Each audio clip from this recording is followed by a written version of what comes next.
After my wife passed, I inherited $48 million, and when my son asked for it, I stood firm, never knowing that decision would open doors to moments that would shape everything ahead. At her funeral, I carried both love and legacy in silence, unaware that the path beginning that day would unfold in ways no one could have foreseen, carrying me toward what awaited next. Before we continue, please subscribe to the channel and comment where you are watching from. As I stood at the graveside with hands trembling, I could feel the weight of her absence pressing into my chest, for she had been the heart of every plan we made, every dollar we earned, every quiet evening when sacrifice tasted sweeter than gold, and the thought of her no longer beside me seemed unreal. Yet there I was, the minister's words floating past like smoke, my son at my side, with eyes that flickered not with grief, but with something else, something sharper, something fixed on what her death meant beyond sorrow. And though I tried to ignore it, I could not, because even as the earth took her to its rest, I sensed that the fortune she left behind was not a blessing in his eyes, but a prize, a promise of control, a doorway into power he had always believed should belong to him. And in that moment I realized that I would soon face a demand that would test me, for grief is heavy but greed is insistent. And though I had given him everything a father could, I knew in my bones that what he wanted now was more than I could ever allow, and so I stayed silent, speaking only to her memory in my heart, thanking her for years of partnership, of building brick by brick, coin by coin, the wealth that now rested in my keeping, wealth that carried her fingerprint in every corner. And though I had no plan then, only sorrow, I knew that refusing him would not be the end, but only the beginning. For my story did not close at her grave, it opened there. And each word I speak to you now is born from that moment when love, inheritance, and family crossed in a way that could never be undone. The day of loss settled into my bones like a weight I could not set down, and though the sun rose just as it always had, its light carried no warmth for me, for my home was silent in a way it had never been before, and I could hear the absence of her voice in every corner, every chair, every untouched cup resting on the kitchen table. And as I walked through those rooms, I felt memories press against me, moments of laughter,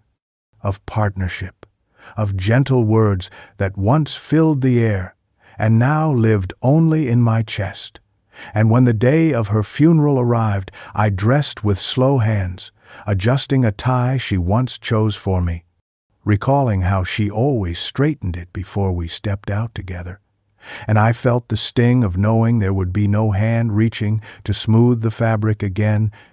And when I stepped into the chapel, the stillness was so deep it seemed to breathe, the air thick with flowers and whispers, and as the minister spoke I heard very little, only fragments of words breaking through the fog of grief that wrapped me. And yet I noticed faces, some with tears, some with sympathy, some with curiosity, and each look reminded me that my life had shifted forever, that every day ahead would be lived in a different rhythm without her by my side. And when I approached the casket, I laid my hand on the wood, feeling the polished surface and remembering the warmth of her fingers, the way they once clasped mine as we walked across crowded streets. And I whispered words only for her, words about love, about gratitude, about the life we built that no passing could erase. And though I spoke quietly, I felt the sound echo through me, steadying me in that moment, reminding me that sorrow is a sign of love. And as the service ended and I stepped out beneath the gray sky, I felt the air cool against my skin, the hush of mourners dispersing around me, and I stood still, unwilling to move, for moving meant going forward without her, something I had not yet learned how to do. And though my son stood nearby, Though relatives approached with their murmured condolences, all I could feel was the silence of her absence, pressing harder than any words spoken that day, and it was in that silence that I understood the depth of what had been lost. For love leaves a mark so deep that even death cannot erase it, and it was that mark, heavy and unyielding, that guided me through the hours of that day of loss. Even as the day of mourning pressed heavy on my shoulders, I began to notice something that unsettled me, not in words spoken aloud, but in the subtle way my son's eyes moved when the minister mentioned family, legacy, and the life we built. For while others bowed their heads in prayer, his gaze lingered on me, and then shifted to the whispers around us, as though he was listening not for comfort but for confirmation. And I could almost see the thoughts circling within him, thoughts not of loss, but of what came next. And when relatives approached to speak softly about memories of her, I saw the way his jaw tightened, his lips pressed together, and his focus drifted whenever the subject edged toward inheritance. For even through grief, he seemed to hunger for what her passing might mean in terms of wealth. And though he said little, silence often speaks louder than words, and the silence between us carried more weight than all the condolences pouring from the mouths of friends and kin. And as I walked beside him after the service, the crowd moving slowly toward the cars waiting outside, I caught the flicker of impatience in his step, the way he leaned slightly toward his wife, as if already confiding something that could not wait. And though I told myself that grief shows itself in many ways, I could not shake the sense that his thoughts were not entirely on the woman we had just laid to rest, but on the fortune she left behind. And in the quiet of that ride home, I watched him through the reflection of the window, his face set, his eyes distant, his hands resting tightly together, as though holding back words he was not yet ready to release. And I knew that the first hint of greed had already broken through the solemnity of death, creeping into the space where mourning should have lived, and it sat with me in that car, uninvited, whispering of what was coming, and I understood that though the house was filled with silence when I opened the door, the silence would not last. For soon it would be replaced with questions, demands, and the pressing weight of expectation. But for that moment I walked into the stillness alone, listening once again to the echo of her absence, knowing that the presence of something else was beginning to grow, a presence that carried not love or loss, but desire, and that desire was written clearly in my son's eyes. I often on myself, drifting back to the earliest years, when memories of sacrifice painted every corner of our journey, and though the weight of grief pressed on me after her passing, I could not help but recall how she and I built everything we had with hands that knew both struggle and hope. For when we first began, there was nothing but a small house, a second-hand car, and the determination to create a life that would grow into something greater. And she was the one who taught me patience, who reminded me that every dollar saved mattered, that every hour of labor meant a step closer to the dream we held. And I remember how she took on extra shifts while I worked late nights, how together we ate simply, patched worn clothes, and placed every bit we could spare into the small envelope tucked away for the future. And though there were days when it seemed impossible, when the world pressed against us, we stood side by side and pressed back because we had a vision not only for ourselves but for the family we hoped to raise. And in those moments of sacrifice,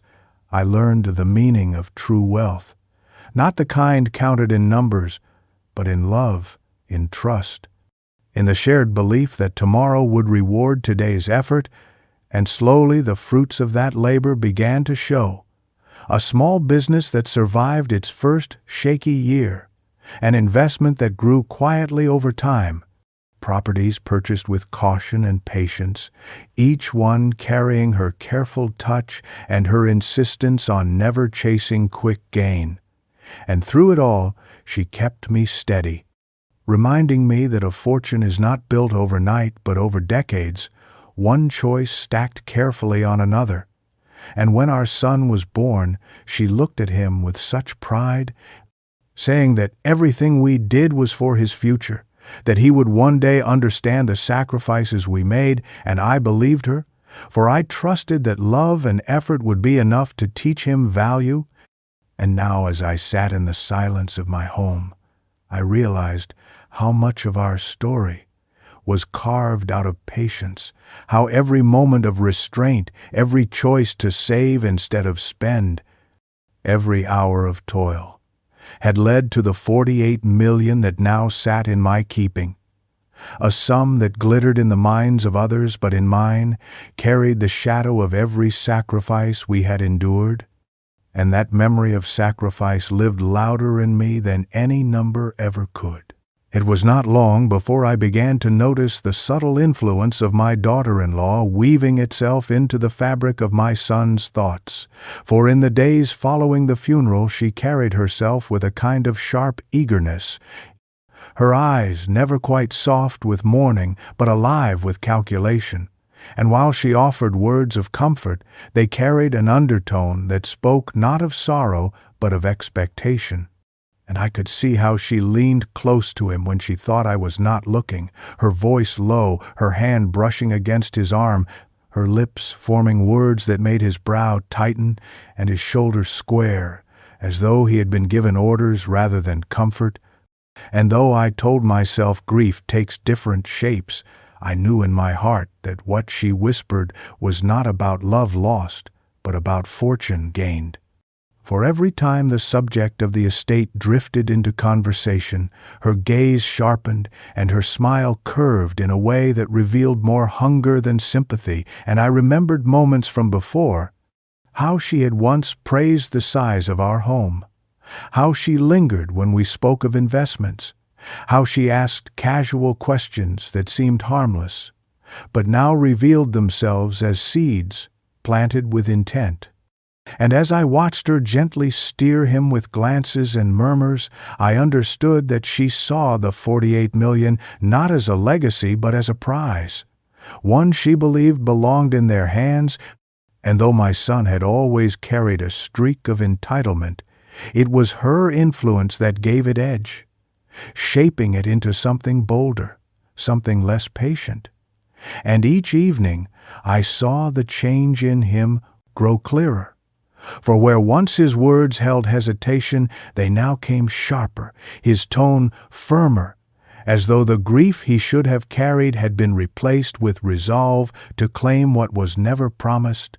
And I could not fault her for wanting comfort, for wanting security. But I could not mistake the gleam in her eyes for anything other than ambition, and in those quiet moments, when the house had emptied of mourners and I sat alone with my thoughts,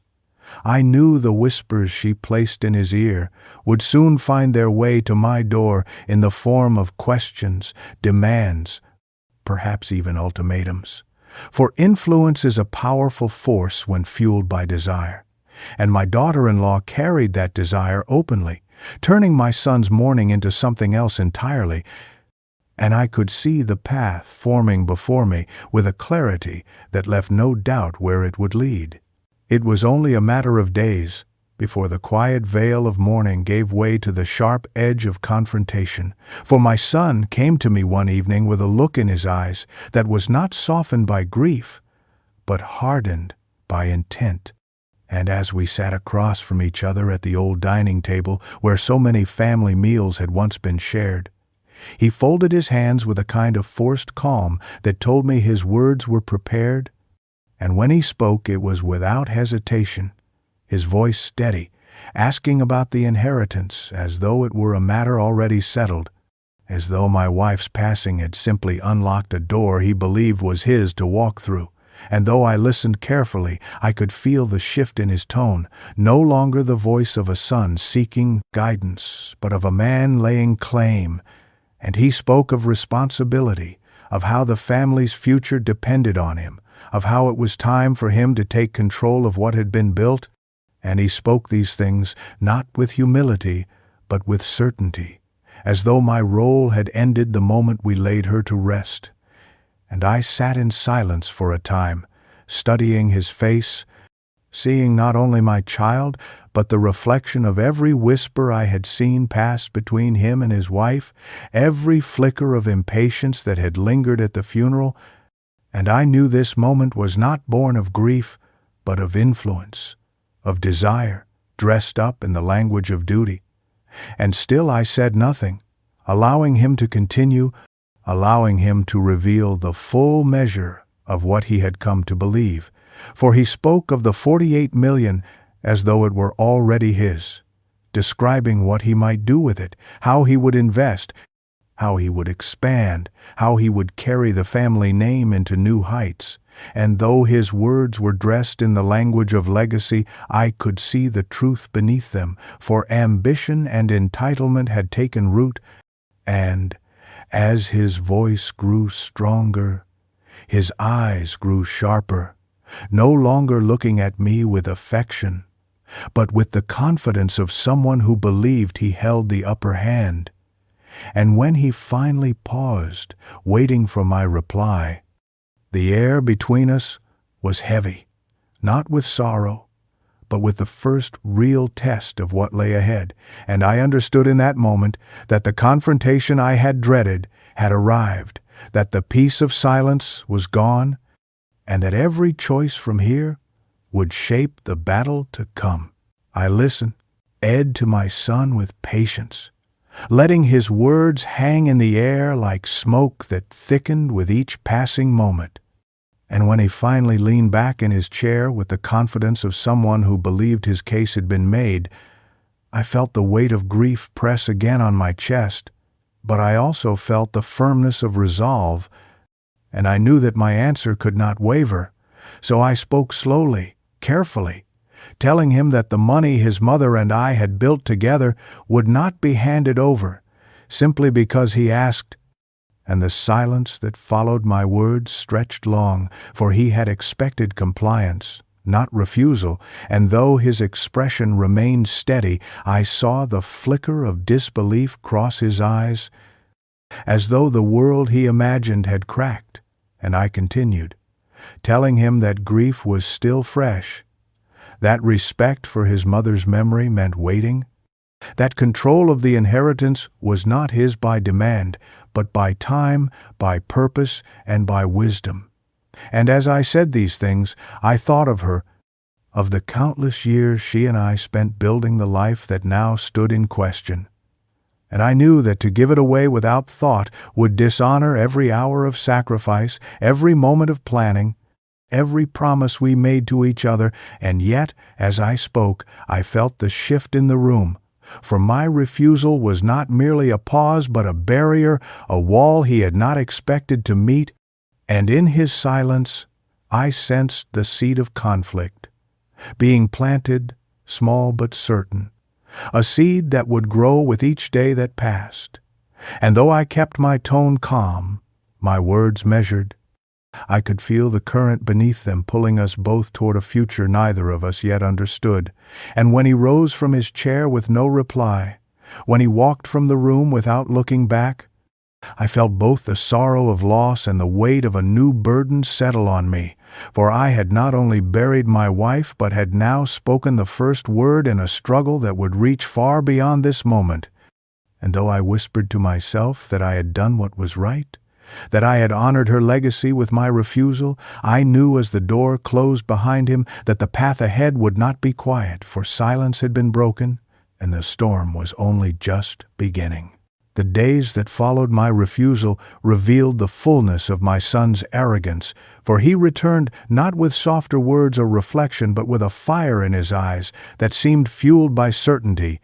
And he no longer asked with caution, but spoke as though he were correcting me, as though my decision had been a mistake he was obligated to fix.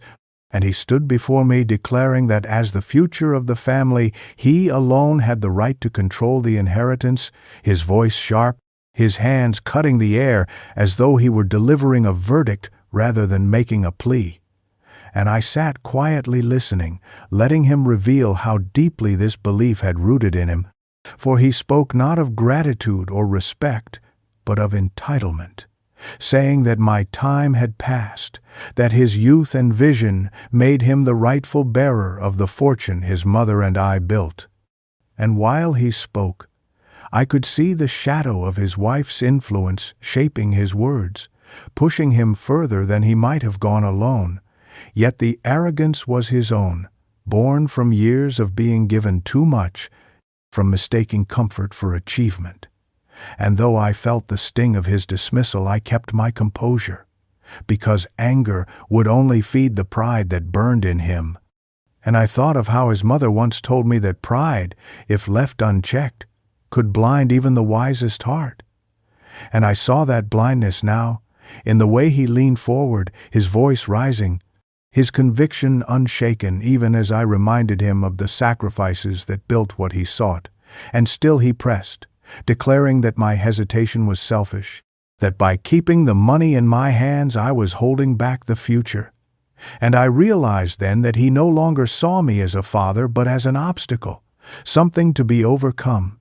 And though I wanted to reach for him, to remind him of the love that had always been the foundation of our family, I knew he was not ready to hear it. For arrogance speaks louder than reason when it takes hold, and as he turned from me with a look that carried no trace of warmth, I felt the weight of what was coming settle deeper. For this was no longer a simple disagreement, but a fracture. And the son I had raised now stood before me as a man who believed he was above me, and that belief would shape every moment that followed. When the echoes of his arrogance had faded, I found myself pulled back into memories that carried both warmth and ache. Moments that reminded me that this new hardness in him was not born overnight, but had been whispering through the years. And I remembered the times he dismissed me when I tried to guide him, brushing off my advice as though the weight of experience was nothing more than the mutterings of an old man. And I recalled how he once mocked my careful choices, laughing that I moved too slowly, that I clung to caution when boldness would bring more, and I carried in my heart the sting of evenings when I offered him patience, and he answered with impatience, when I gave him provision and he responded with demands. And though a father's love absorbs many wounds, I could not forget the way he sometimes looked at me, not as the man who raised him, but as a gatekeeper standing between him and what he desired. And as I sat alone in the quiet of my study, I traced those memories like lines on a map, seeing how each moment of ingratitude had built upon the last until now he stood before me, not with humility, but with a sense of entitlement, so strong it drowned out grief. And I thought of times when he was young, and she and I sacrificed so he could have more. The shoes we went without so his feet were warm. The hours of labor we endured so he might study without distraction. And yet, those memories that should have blossomed into gratitude seemed to have hardened into expectation, and it hurt to see how little he remembered of the love that shaped every decision we made. For he measured the years not in sacrifices given, but in rewards owed. And though I wished I could turn his heart back to the days when family meant more than fortune, I knew that the path he had chosen was his own, and in remembering those moments I found both sorrow and strength, for they reminded me that my refusal was not cruelty but necessity, that to give him everything freely would only feed the ingratitude that had taken root. And as the night grew long and the house creaked in its stillness, I whispered her name, telling her that I would hold firm, that the legacy we built together would not be squandered, and that even if he did not understand, I would carry the weight of his anger to protect what we had earned. When the tension between my son and me grew too sharp to ignore, I sought the counsel of the one man I trusted beyond family, my lawyer, for he had stood beside me through the long years when my wife and I built our estate, and he knew every detail of the fortune that now hung between father and son. And as I sat in his office with its shelves lined high with books and the faint smell of leather and paper surrounding us, I laid out the story of my son's words, his certainty, his arrogance, and the pressure I could feel pressing closer with each passing day. And my lawyer listened in silence, his eyes steady, his hands folded, his presence calm as stone. And when I finished, he spoke with a kind of firmness that comes only from deep knowledge, telling me that the law was clear, that every asset my wife and I built remained under my control, that my son had no legal right to demand or claim what was not yet his. And hearing those words was like a weight lifting from my chest, for while I had always believed it, while I had always trusted in the foundation we had built, having it spoken aloud, confirmed and anchored in the strength of law, gave me the assurance I needed, and yet his counsel did not end there. For he warned me too, saying that entitlement has a way of driving men to boldness, that my son might not accept the truth quietly, that he might seek to challenge, to force, to scheme, and that I must prepare myself not only with heart but with action. And he advised that I begin to secure what we had built, to move carefully, to place protections in place that would shield the fortune from reckless hands. And though his words were sober, I felt in them a measure of safety. For preparation is a shield stronger than hope, and I nodded, promising him and myself that I would not falter, that I would not dishonor my wife's memory by yielding to pressure. And as I left his office that evening with the city lights beginning to glow in the streets beyond, I carried within me both reassurance and warning, for I now knew that I stood on firm ground.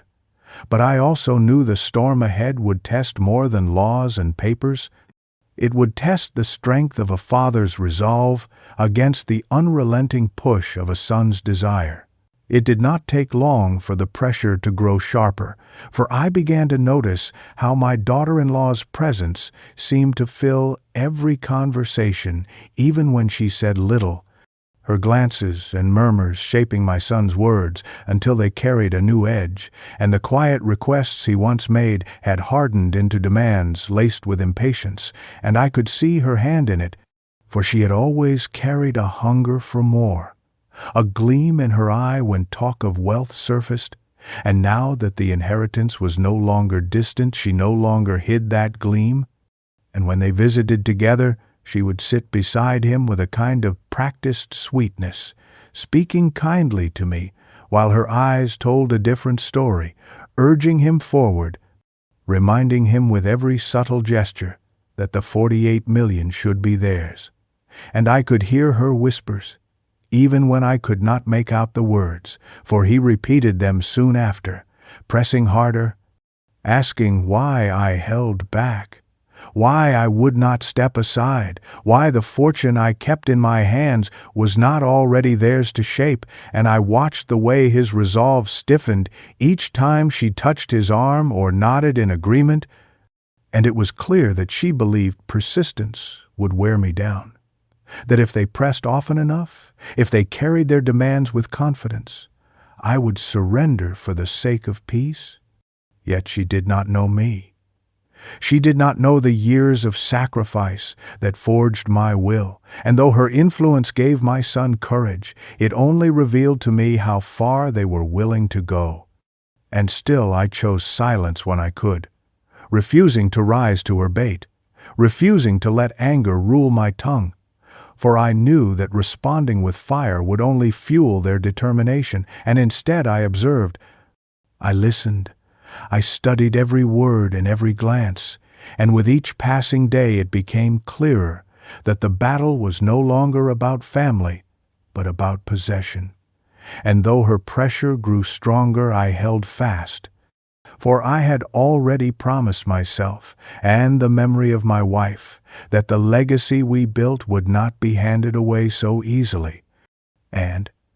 As I closed the door behind them one evening, after yet another round of pointed words disguised as conversation, I felt the quiet strength of resolve settle deeper in me, knowing their persistence was only beginning, and that I must be ready for every turn it would take. It was in those restless nights after their visits that I began to form a hidden strategy, one that would honor the work my wife and I poured into our lives while shielding it from reckless hands. And I knew I could not move openly, for my son watched me closely now, his questions carrying more edge each time, his eyes searching for signs of weakness. So I acted quietly, reaching out again to my lawyer, mapping each account, each property, each investment, and together we began to build a shield of trusts and protections, layers of security that could not be pierced by impatience or demand. And as I signed papers and moved assets into places unreachable to my son, I felt both the sorrow of needing to defend myself against my own blood and the relief of knowing that the legacy we built would be safe. And in the stillness of my study at night, I would whisper to her portrait that hung above the mantel, telling her what I was doing, telling her that I had not forgotten our promise to build carefully, to protect fiercely, to leave behind something lasting. And I could almost hear her voice in the silence, steady and proud, reminding me that caution was not cowardice but wisdom. And with each day the fortress of protection grew stronger, invisible to the eyes of those who sought to claim it. And while my son and his wife believed they were tightening the noose with their questions and subtle threats, I knew the truth, that the harder they pushed, the stronger my preparations became. And though I carried myself as though nothing had changed, speaking calmly, offering no hint of the measures I had taken, inside I carried the quiet satisfaction of a man who knew he was no longer vulnerable. And still, I showed him no anger, no confrontation, for silence was my weapon now, patience my armor, and in playing the role of the weary father who seemed hesitant and uncertain, I allowed him to believe he was gaining ground, never knowing that every step he took brought him closer to the wall I had already built. And as the days passed and my hidden strategy took root, I began to see the power of silence and preparation. For while greed rushes forward blindly, wisdom waits. And I was determined that when the moment of reckoning arrived, the 48 million and the legacy it carried would remain exactly where it belonged. It was only a matter of time before my son revealed the full weight of his impatience, for one evening he stood before me with a resolve I had not yet seen, his words stripped of politeness, his voice carrying the sharp tone of finality. And he declared an ultimatum that left no room for hesitation, saying that unless I handed over the inheritance immediately, he would cut ties, that he would no longer stand beside me as a son. And as I listened, I could feel the quiet strength of my hidden strategy settle deeper in me. For while he believed his threat would shake me, I knew the protections were already in place. Yet the pain of his words still pressed against me, for no father wishes to hear his own child speak of abandoning him, and though my heart ached, I kept my face calm, offering him no sign of the storm inside, and he continued, laying out his demands with the arrogance of someone who believed time and blood were bargaining chips, insisting that his future,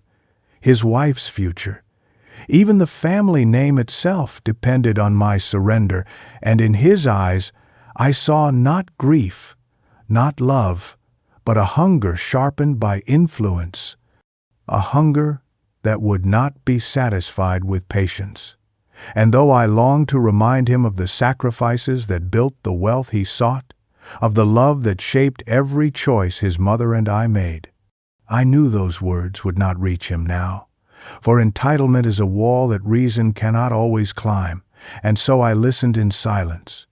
letting him believe his ultimatum carried weight, nodding only once, as though I had heard but not agreed, and the silence unsettled him, for he expected fire or surrender, not calm. And when he left the room with his head held high, I remained seated, steady in my chair, whispering once again to her portrait that I would not falter, that I would not let threats undo decades of sacrifice, and though the sting of his ultimatum lingered, I carried within me the certainty that time would reveal the truth, and that his pride, left unchecked, would soon lead him into waters deeper than he knew, and I resolved that no matter how sharp his threats became, the inheritance would remain safe. For the bond between love and legacy cannot be broken by words spoken in anger, even when they come from the lips of a son. After that ultimatum, the house grew heavy with silence. But it was not the silence of peace, it was the silence of watchfulness. For I chose not to argue and not to explain, but to let him believe I had been shaken. And in that quiet, I carried myself with calm patience, answering his sharp remarks with nods, responding to his demands with pauses that revealed nothing. And though he mistook my silence for hesitation, I knew it was my strongest weapon. For while he grew restless and convinced himself that pressure was working, I allowed him to think he held power. And in truth, that illusion served me better than confrontation ever could. Because every time he left the room certain that I was weakening, I smiled within, knowing that the walls around the inheritance stood stronger than ever. And I reminded myself daily that silence can speak louder than words,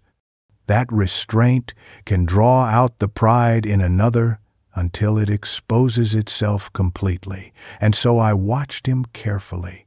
noting how his tone grew bolder, how his wife's whispers sharpened his resolve, how his arrogance swelled with each unanswered demand, and I let it grow.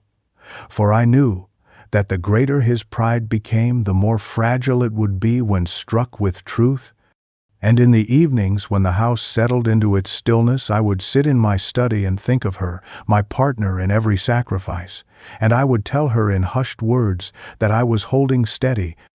that I was playing the long game we had always believed in, that our legacy was safe not only in law but in strategy, and I drew strength from the thought that patience had built our fortune and patience would protect it. And though my son believed silence meant surrender, I knew it meant control, and I carried that truth like a shield, one he could not see and could never take. And as the days passed and his confidence grew unchecked, I stayed steady, knowing that when the time came his pride would collapse under the weight of the very silence he mistook for weakness. And I prepared myself for that moment, ready to face it without anger, without fear, for I knew that silence, when held with purpose, can break louder than any word ever spoken. The silence I held could not last forever, and soon the breaking point arrived, for my son, restless and emboldened by the whispers of his wife, decided that words alone would no longer suffice. And he came to me one evening with a new fire in his voice,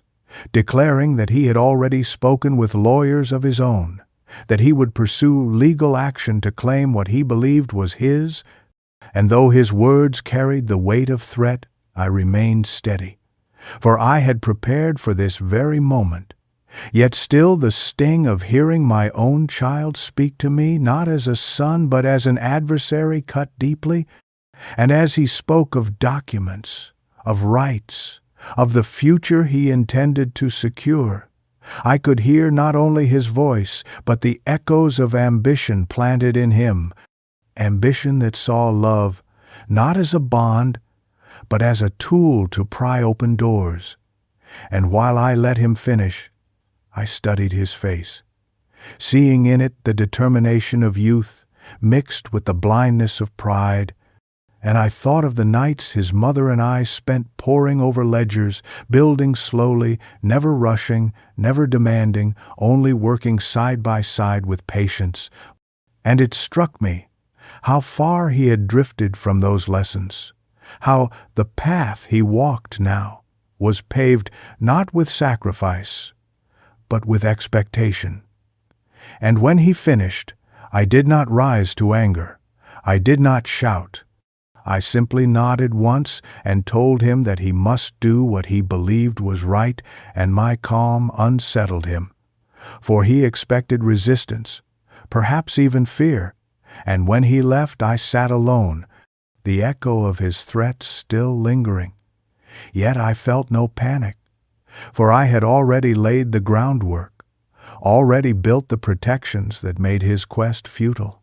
And I thought of how pride often rushes headlong into walls it cannot see, and I knew that his breaking point was not mine,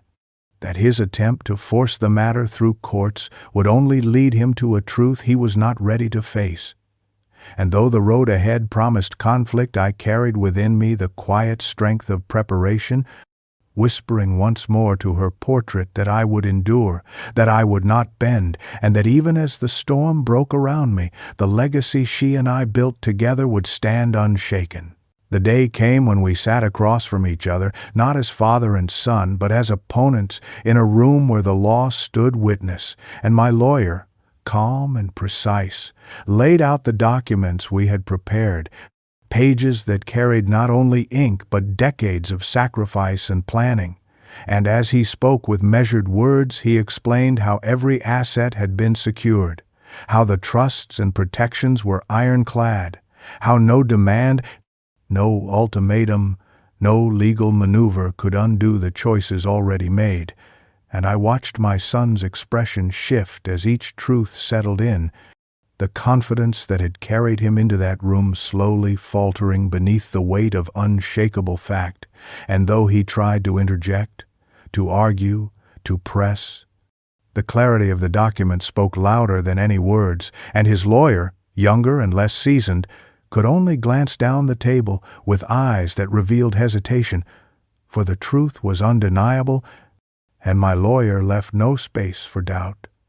showing that the inheritance was not simply money to be claimed, but a legacy bound by law and intention, placed beyond the reach of entitlement. And in that moment I felt a strange calm, not the calm of victory, but the calm of vindication, for I had kept my promise to her. I had protected what we built, and though the storm had raged, it could not tear down what patience and foresight had secured. And when the final page was laid before us, my son sat back, his jaw tight, his hands clenched, his silence louder than his earlier threats, and I looked at him not with triumph, but with the steady gaze of a father who had endured.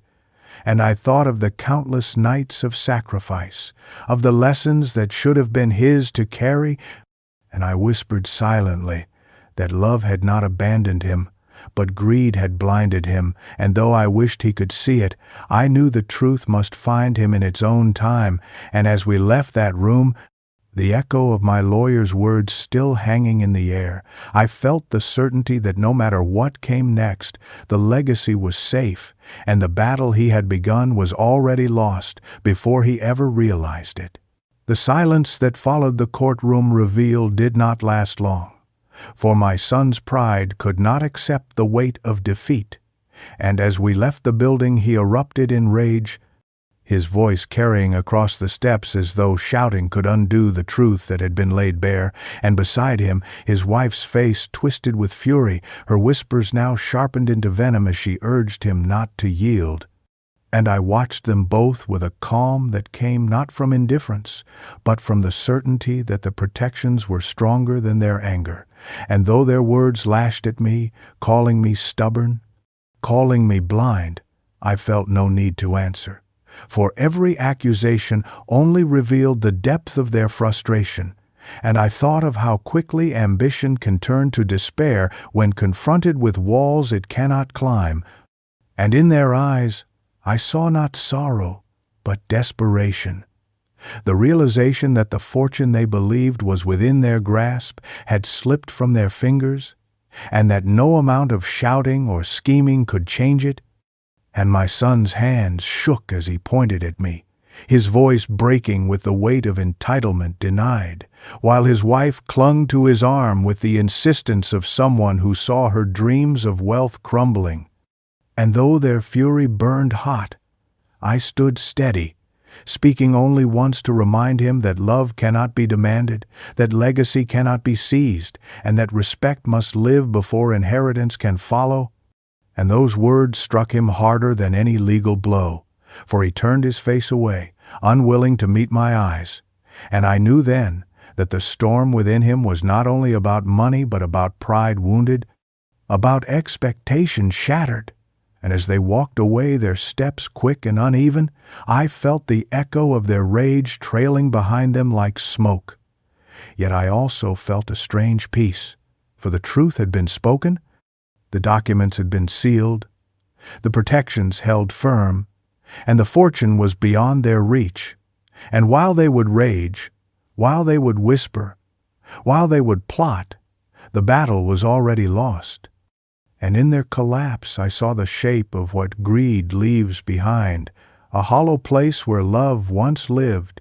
and I carried that knowledge with me, steady, in the belief that no fury could break the bond I held with her memory, and no rage could undo the choice I had made to protect what we built. In the days that followed their collapse, the weight of consequence began to show itself, for whispers spread quickly through family and friends, carried in quiet conversations over dinners and phone calls, and soon my son's arrogance was no longer hidden within the walls of our home, but laid bare before the eyes of those who had once respected him. And I heard from distant relatives how his outbursts at the courthouse had become a subject of hushed talk, how neighbors questioned his entitlement, how colleagues who once spoke highly of his ambition now wondered aloud whether his pride had outgrown his wisdom. And it was not my doing that tarnished him, it was his own insistence, his own inability to see beyond desire. And though he tried to carry himself with confidence, the cracks were visible. For even his closest friends grew cautious, unwilling to tie themselves to a man who had turned against his father so publicly, and his wife too began to feel the sting of that fallout, for the charm she once wore like a shield no longer dazzled, and whispers followed her as well, whispers that spoke of greed and schemes, and though they continued to press in private, their voices had lost the strength they once held. For anger may burn hot, but it cannot hide the truth forever. And as I walked through the town, I could feel eyes on me, some filled with sympathy, others with quiet approval. For people know when pride consumes a man, and they know too when patience holds firm. And I thought often of my wife in those days, telling her in my heart that the storm we feared had passed into something different. For though it hurt to see my son diminished, it was not my hand that brought him low, but his own choices, his own arrogance, and the weight of that realization belonged only to him. And in that knowledge I found no joy, only the calm of a man who had endured, who had chosen the harder path of silence and restraint. And now, as the fallout spread like ripples in water, I saw clearly that the legacy she and I built was safe, but the cost of greed was written on the face of my son. And though I wished he might learn from it, I knew the lesson would be his to claim or to ignore, for the world had already seen the truth. As the whispers settled into silence and the heat of his anger cooled into distance, I began to feel the strength of vindication, not the kind that comes from victory over another, but the kind that rises when a man holds firm to what he knows is right. And I would sit often in the quiet of my study, the papers secured, the accounts protected, and I would look at the portrait of my wife with a calm that had not been with me since the day we laid her to rest. And I would tell her softly that I had done as we promised, that I had not yielded to demands or to threats, that I had carried our years of sacrifice with the dignity they deserved. And though my son's words had cut deeply, though his arrogance had burned hot, The legacy we built remained safe, and in that safety was my vindication, for every choice we made together had meaning, and I had honored that meaning by refusing to let it be stripped away. And when I walked through the rooms of our home, each one filled with memories of her care and her touch, I felt her presence reminding me that strength is not shown in shouting but in standing quietly against the storm. And I realized that I had not only preserved wealth but had preserved dignity, the dignity of knowing that what we earned was guarded with the same resolve that built it. And though my son might never see it that way, though he might never understand that love is stronger than entitlement, I knew that one day the truth of it would outlast his pride, and I felt no bitterness in that thought. Only the steady calm of a man who has weathered the test and remained whole. And when I looked out into the garden where she once walked among the roses, I saw not loss but continuation, the proof that life moves forward even through trial. And I whispered again to her memory that I had been true, that I had not broken,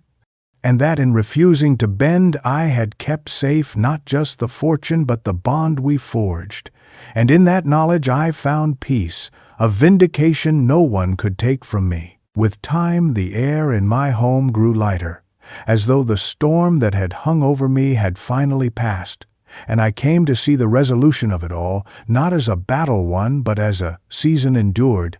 And I carried myself with the peace of a man who had fulfilled his duty both to his wife's memory and to his own conscience. For the 48 million that once seemed a burden of conflict had become a symbol of patience and protection, secured where reckless hands could not reach. And I found comfort in knowing that every sacrifice, every hour of labor, every cautious decision we made together had not been wasted but preserved. And though my son had tried to bend me, though he had tested me with demands and ultimatums, I had remained firm. And in the stillness that followed, I discovered that peace does not come from avoiding trials, but from standing through them. And I thought often of how love and legacy are not measured in wealth alone, but in the choices that guard them. And when I walked through the garden she once tended, hearing the soft rustle of leaves and the song of birds at dusk, I felt her presence reminding me that dignity is not found in surrender but in resolve. And though my son had learned too late that greed cannot conquer strength, I still held hope that one day he might look back and see the truth, that one day he might understand that love cannot be claimed by force. And as I sat beneath the old oak tree, where we once shared quiet talks about the future, I whispered to her that I was at peace, that the legacy we built together was safe, and that no storm, no demand, no arrogance could undo what patience and love had made strong. And with that whisper I let the weight of it all drift away, carrying only the calm knowledge that I had endured, that I had honored her, and that the story of our lives was not written in the fire of conflict, but in the quiet strength of resolution. And it was there, in that stillness, that I finally laid my burdens down and let the peace of completion rest fully in my heart. Thank you for listening to my journey. If you enjoyed this story, don't forget to like the video, subscribe to the channel, and share your thoughts in the comments. To hear the next story, just click the box on the left.